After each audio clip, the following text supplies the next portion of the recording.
1950년대 중반, 우리나라는 그야말로 모든 것이 파괴된 폐허의 땅이었습니다. 잿더미로 변해버린 도시와 희망조차 보이지 않던 국민들의 절규 속에서 과연 누가 미래를 꿈꿀 수 있었을까요? 당장의 끼니를 걱정해야 했던 그 시절, 한 지도자는 모두의 상상을 뛰어넘는 파격적인 결정을 내립니다. 바로 우리는 원자력 연구소를 짓겠다. 는 선언이었죠. 전쟁의 상흔이 채 아물지도 않은 때, 이처럼 황당하게 들렸을 이 비전 뒤에는 과연 무엇이 숨겨져 있었을까요? 오늘 우리는 당시에 절박했던 현실과 한 지도자의 놀라운 선견지명이 어떻게 얽혀 현재 대한민국의 찬란한 과학기술 시대를 열게 되었는지 그 숨겨진 이야기를 따라가 보려 합니다. 절망의 한가운데서 피어난 원자력이라는 씨앗이 어떻게 이 나라의 운명을 바꾸는 거대한 나무로 자라났는지 함께 살펴보시죠. 여러분은 이야기를 통해 단순한 역사의 한 페이지를 넘어 한 국가의 미래를 설계하는 데 필요한 통찰과 영감을 얻으실 수 있을 겁니다. 한국전쟁이 휩쓸고 간 1953년 이후 대한민국은 그야말로 지옥과 다름없는 모습이었습니다. 불과 3년여간의 전쟁으로 국토는 초토화되었고 수도 서울은 폭격으로 뼈대만 남은 건물 잔해들로 가득했습니다. 도심을 가로지르는 도로 위에는 부서진 차량과 무너진 건축 자재들이 뒤엉켜 있었고 그 사이를 비집고 겨우 사람의 흔적만이 남아있는 황량한 풍경이었습니다. 건물 외벽에는 총탄 자국과 포탄의 흔적이 선명하게 남아있어 당시의 참혹함을 웅변하고 있었죠. 산업시설은 대부분 파괴되었고 농경지는 황폐해져 식량 생산은 바닥을 쳤습니다. 당시 국민들의 삶은 이루 말할 수 없이 비참했습니다. 하루 한 끼조차 걱정해야 했던 서민들의 삶은 오직 미군 부대에서 흘러나오는 구호품에 목을 매는 처참한 현실이었죠. 옥수수 가루 한 봉지, 깡통 하나에 희비가 엇갈리던 나날이었습니다. 추운 겨울에는 헐벗은 몸으로 언 땅을 헤매며 땔감을 찾아 나섰고 거리에는 부모를 잃은 전쟁 고아들이 찬바람을 맞으며 구걸하는 모습이 흔했습니다. 굶주림과 질병은 일상이었고 최소한의 위생시설조차 제대로 갖춰지지 않아 수많은 생명들이 허망하게 쓰러져 갔습니다. 교육 환경은 또 어떻고요?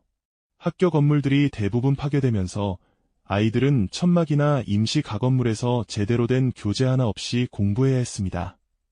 칠판 대신 널빤지에 글씨를 쓰거나 겨우 몇 안 되는 책을 돌려가며 익히는 것이 전부였죠. 그래도 배움의 끈을 놓지 않으려는 아이들의 눈빛은 그 어떤 절망 속에서도 빛을 잃지 않았습니다. 그러나 이런 노력에도 불구하고 미래를 꿈꾸기엔 현실의 벽이 너무나 높고 두터웠습니다.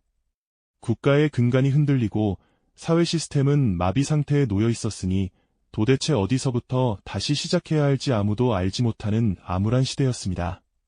이처럼 모든 것이 파잿더미로 변하고 희망조차 사치로 여겨지던 절망의 시대, 과연 누가 감히 수십 년 앞을 내다보는 거대한 비전을 제시할 수 있었을까요? 모두가 당장 오늘을 살아남는 것에 급급했던 그때 한 지도자는 전혀 다른 곳을 바라보고 있었습니다. 전후 복구는커녕 당장 먹고 사는 문제도 해결되지 않은 상황에서 그는 상상조차 어려운 단어를 꺼내들었죠. 바로 원자력이었습니다. 당시로서는 너무나 생소하고 심지어 공포스럽게까지 느껴질 수 있는 이 거대한 과학기술에 대체에 그는 그토록 주목했을까요? 이승만 대통령의 미친 비전, 과연 그 시작은 어떠했을지 궁금해지지 않으십니까? 네, 모두가 고개를 갸웃거렸을 그 질문, 도대체 왜 폐허의 땅에서 원자력이라는 단어가 나왔을까요? 전쟁으로 모든 것이 부서지고 당장 내일 먹을 쌀 한 톨도 걱정해야 했던 그 시절, 원자력이라는 개념은 마치 SF 영화 속 이야기처럼 들렸을 겁니다. 하지만 이승만 대통령은 단순히 공상에 머무르지 않았습니다. 그는 서구 열강, 특히 미국이 원자력을 어떻게 바라보고 있는지 그 거대한 흐름을 정확히 읽어내고 있었죠. 당시 미국은 평화를 위한 원자력이라는 캠페인을 전 세계에 펼치고 있었습니다. 핵무기 개발로 인한 공포를 넘어 원자력이 인류의 삶을 풍요롭게 만들 수 있는 무한한 에너지원이자 과학기술 발전의 핵심 동력이라는 메시지를 전파하던 때였죠. 이승만 대통령은 바로 이 지점에 주목했습니다. 비록 나라는 잿더미가 되었지만 미래를 향한 씨앗을 심어야 한다는 확고한 신념이 그에게는 있었던 겁니다. 그는 원자력이 단순히 전쟁에만 쓰이는 무시무시한 힘이 아니라 농업 생산성을 높이고 의료기술을 혁신하며 궁극적으로는 경제성장의 원동력이 될 수 있는 기회의 문임을 꿰뚫어 보았을 겁니다. 전쟁 직후의 대한민국은 말 그대로 아무것도 없는 백지 상태였습니다. 제조업 기반은 무너졌고 에너지 자원은 턱없이 부족했죠. 이런 상황에서 이승만 대통령은 어쩌면 원자력이 한국이 고질적인 에너지 부족 문제를 해결하고 나아가 세계적인 과학기술 강국으로 도약할 수 있는 유일한 지름길이라고 생각했을지도 모릅니다. 단순히 전후 복구에만 매달리는 것이 아니라 수십 년 후, 아니 수백 년 후에 대한민국을 내다보는 거시적인 안목이 그의 마음속에 자리 잡고 있었던 거죠. 마치 황무지에 씨앗을 뿌리듯 그는 조국을 위한 거대한 미래를 그리고 있었습니다. 물론 그의 이러한 비전은 당시로서는 너무나 파격적이어서 국내외의 수많은 회의적인 시선을 받을 수밖에 없었습니다. 당장 먹고 살기도 힘든데 얜 원자력 연구소냐, 그 막대한 돈을 어디서 구하며 누가 그 기술을 다루겠느냐는 비판의 목소리가 터져나왔습니다. 국회에서는 예산 확보를 두고 격렬한 논쟁이 벌어졌고 심지어 국제사회에서도 한국의 원자력 기술 개발 의지에 대해 의구심을 표하는 시선이 적지 않았습니다. 이미 전쟁의 상처로 국가 재정은 바닥을 드러낸 상태였고 원자력이라는 첨단 분야를 이해하고 연구할 인재는 턱없이 부족했으니 이러한 반대 의견들은 어찌 보면 너무나 당연한 반응이었을지도 모릅니다. 하지만 이승만 대통령은 흔들리지 않았습니다. 그는 이 미친 비전을 현실로 만들기 위해 끈질긴 노력을 기울였죠. 가장 먼저 해결해야 할 과제는 바로 사람이었습니다. 당시 국내에는 원자력이라는 개념조차 생소한 상황이었으니 관련 지식을 가진 인재는 전무하다시피 했죠. 그래서 그는 해외로 눈을 돌렸습니다. 미국 등 선진국에 유학 중이던 젊은 과학자들에게 조국의 미래를 위한 큰 그림을 제시하며 기국을 설득하는 데 총력을 기울였습니다. 그들의 마음을 움직이는 일은 결코 쉽지 않았을 겁니다. 안정된 해외 생활을 포기하고 모든 것이 불확실한 조국의 폐허로 돌아와 미지의 영역에 도전하라고 설득하는 일은 말이죠. 하지만 대통령의 강력한 의지와 조국에 대한 헌신을 호소하는 메시지는 결국 많은 젊은 과학자들의 뜨거운 가슴을 움직였습니다. 이들은 조국의 부름에 응답하여 귀국길에 올랐고 훗날 대한민국 과학기술 발전의 주역이 되는 초석을 다지게 됩니다. 동시에 이승만 대통령은 미국 정부를 설득하는 데도 전력을 다했습니다. 당시 미국은 전후 동맹국들에게 평화를 위한 원자력 프로그램을 통해 기술과 자원을 지원하고 있었지만 한국은 아직 그 대상에서 우선순위에 있지 않았습니다.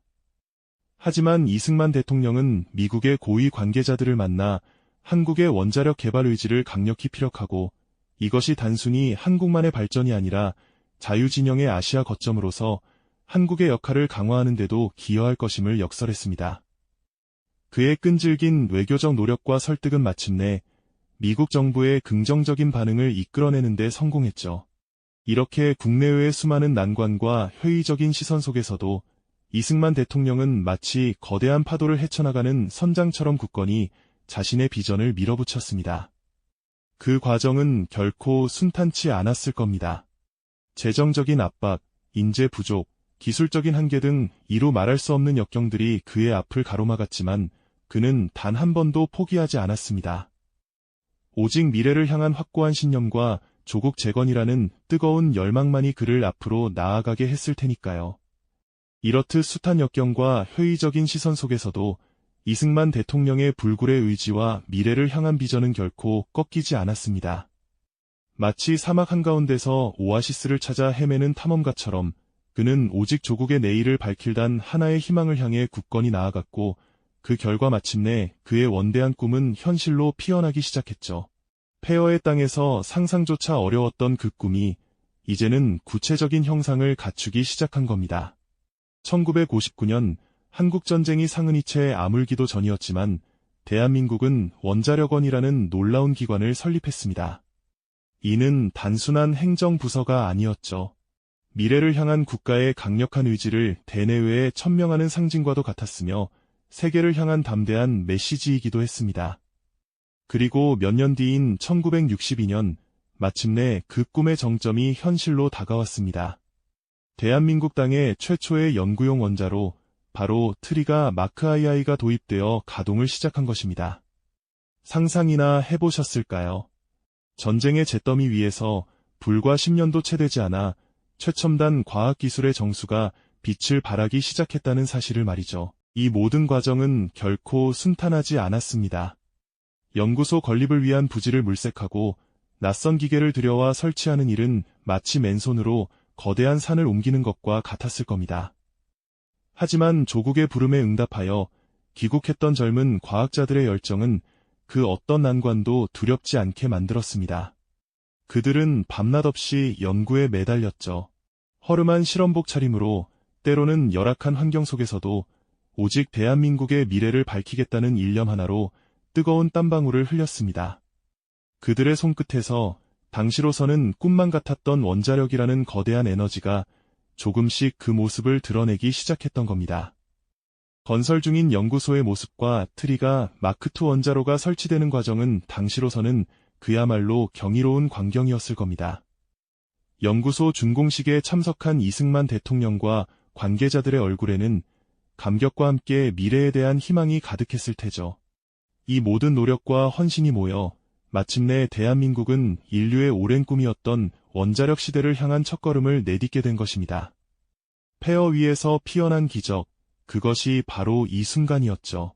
1950년대 모든 것이 파괴된 절망의 땅에서 뿌려진 원자력이라는 작은 씨앗은 그야말로 기적과도 같은 성장을 거듭했습니다. 당장에 먹고 사는 문제조차 해결하기 힘들었던 시절, 한 지도자의 과감한 비전과 결단이 없었다면 과연 오늘날의 대한민국은 어떤 모습이었을까요? 폐허 속에서 피어난 이 작은 불씨는 시간이 흐르면서 거대한 불길이 되어 대한민국의 산업 발전과 에너지 자립을 이끄는 핵심 동력이 되었습니다. 한 국가의 운명을 바꾼 결정적인 순간이었다고 해도 과언이 아니죠. 생각해보세요. 오늘날 대한민국은 세계적인 과학기술 강국으로 우뚝 서 있지 않습니까? 반도체, 인공지능, 우주항공 등 첨단 분야에서 세계를 선도하며 찬란한 성과를 이뤄내고 있습니다. 그리고 이 모든 발전의 근원에는 안정적인 에너지 공급이 필수적이었죠. 원자력은 대한민국이 에너지 자립을 이루고 경제 성장을 지속하는데 결정적인 초석이 되었습니다.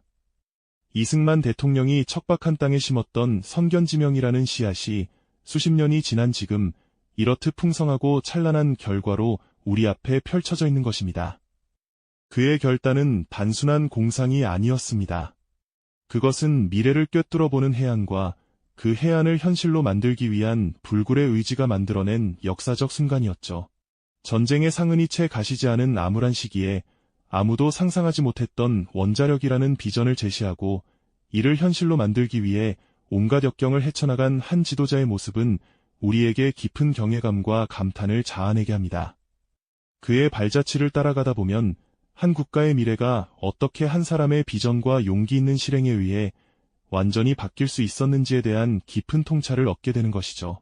오늘 우리는 1950년대 대한민국의 가장 암울했던 시기, 이승만 대통령이 품었던 원자력이라는 원대한 꿈과 그것이 현실이 되기까지의 험난한 여정을 함께 살펴보았습니다.